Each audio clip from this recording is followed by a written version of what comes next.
Okay. Welcome back to Nick Lenz's Comic Corner Classics. This is episode number 1508 and Doubleshot number 1500 and...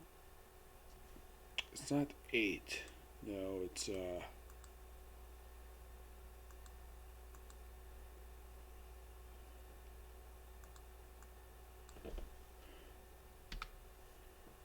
It's 1509 and Doubleshot number 1403.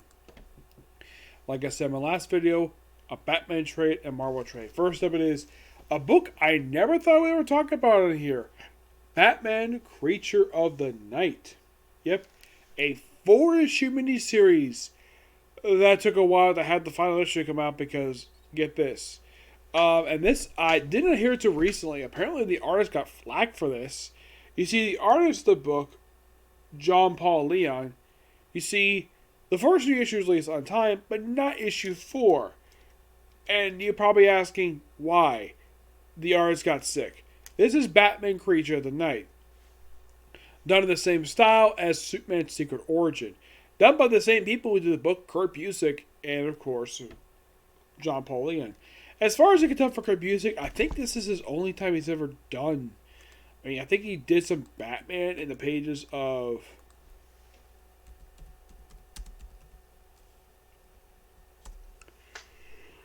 Justice League. Let's see, in the case of Batman, he's, aside from this miniseries, and of course him pop up in the page of Justice League, aside from that, he hasn't had much experience with Batman. This would put a Batman fanboy who basically...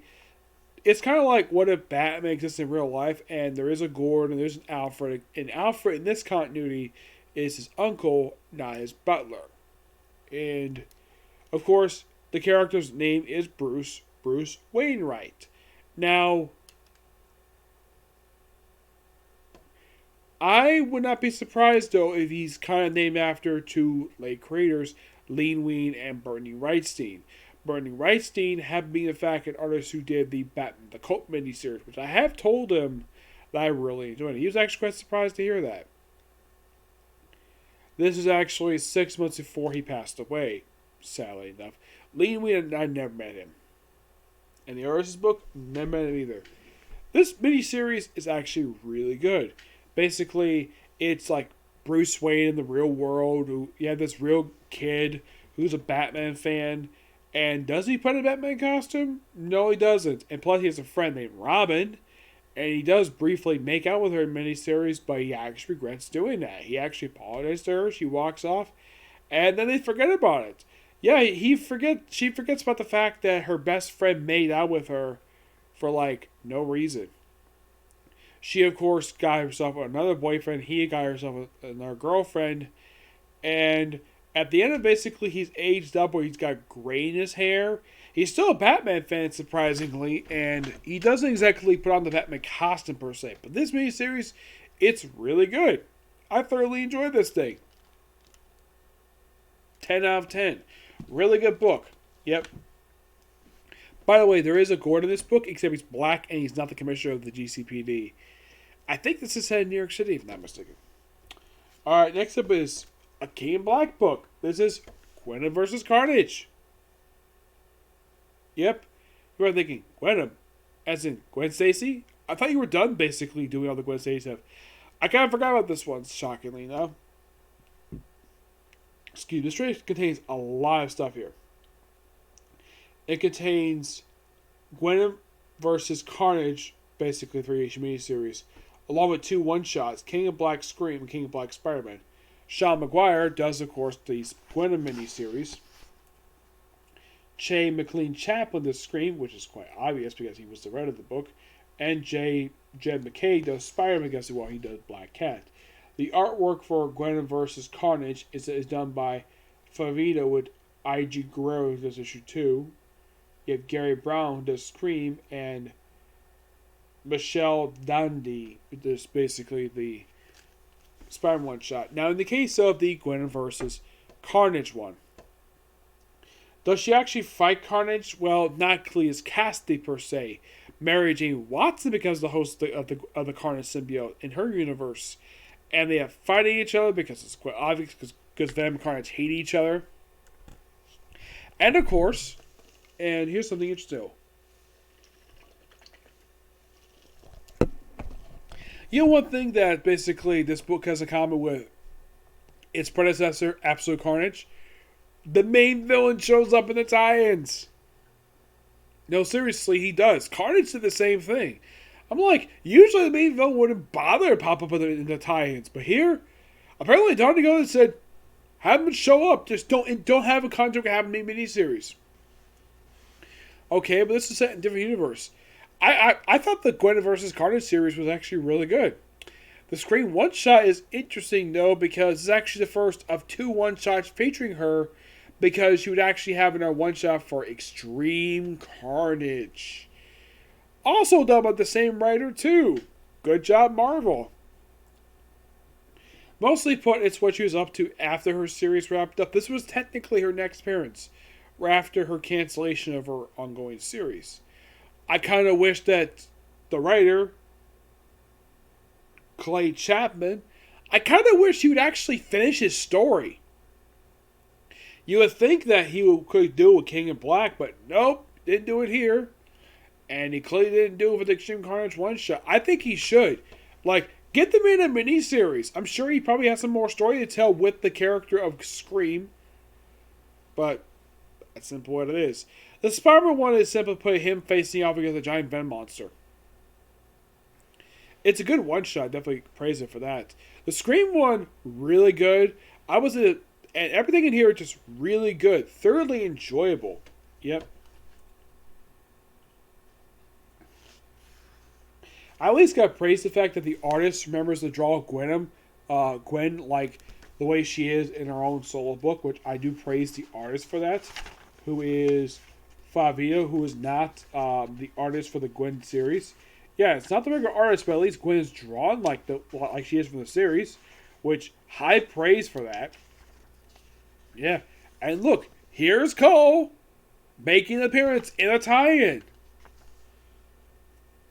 I mean, have you actually heard of the main villain of an actual crossover where he appears in the tie-ins too? Usually they send their henchmen, but they themselves, like here he is taking on Gwen. And you're thinking, what? Why the heck would Cole do this for? Because he's bored. That's why. Yeah. The miniseries, really good. Love the fact, in the case of Scream, I think they brought back the artist who did the Scream ongoing series. I think this was the same one. We have a flashback to happen in the pages of Absolute Carnage, of Shriek becoming Demogoblin. Yeah, this actually happened in a tie-in. Yes, I think this happened... I know it happened in Absolute Carnage. I think it happened... Was it Venom, I think it was? Yeah, it was an Absolute Carnage tie-in. Where Shriek herself actually did become, well...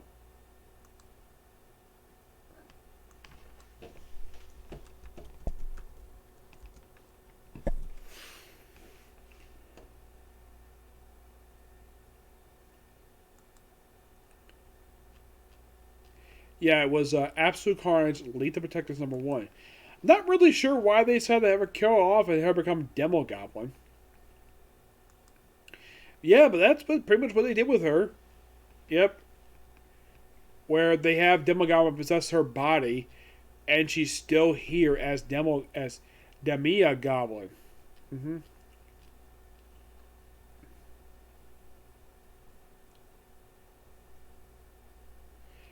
Yeah, who actually did appear in the actual Scream ongoing series. Yeah, she did, which is kind of interesting, the fact that she did that. Mm-hmm. Well, she appeared for 1 issue. We're thinking, really? Yeah, she appears as 1 shot, and that's it. That was the most recent appearance of this character. Mm-hmm. Yeah, because they don't have her pop up again. But Scream herself, yes, she does return after this. In a 1 shot.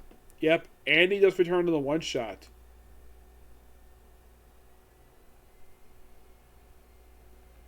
where she returns in Extreme Carnage. Not Plague.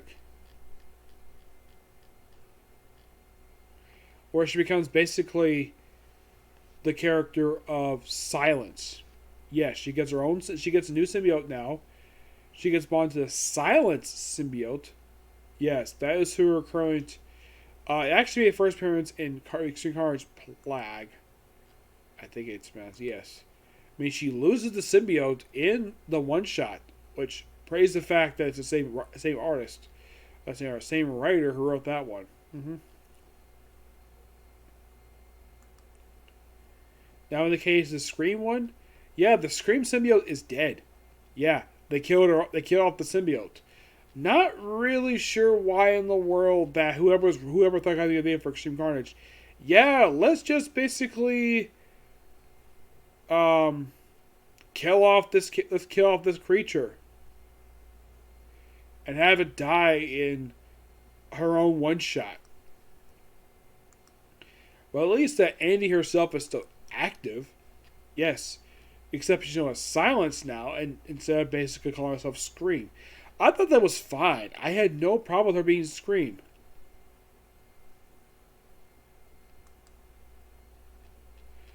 Yeah. But here's the thing. Her appearing in the one-shot last year was actually her most recent appearance to date. She's still appearing. And she's reunited with her old best friend, Flash Thompson, which is awesome.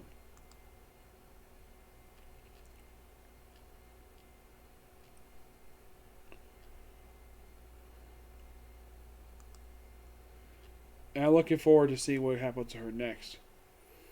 Mm-hmm. Yep.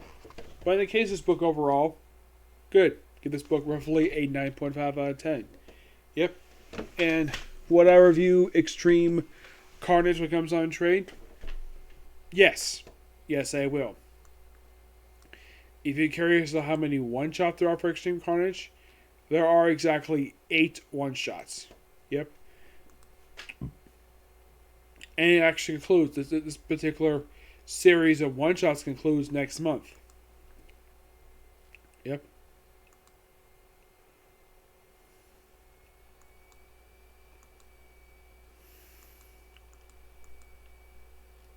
But it's interesting, though, that she shows up in that one-shot next. Yeah.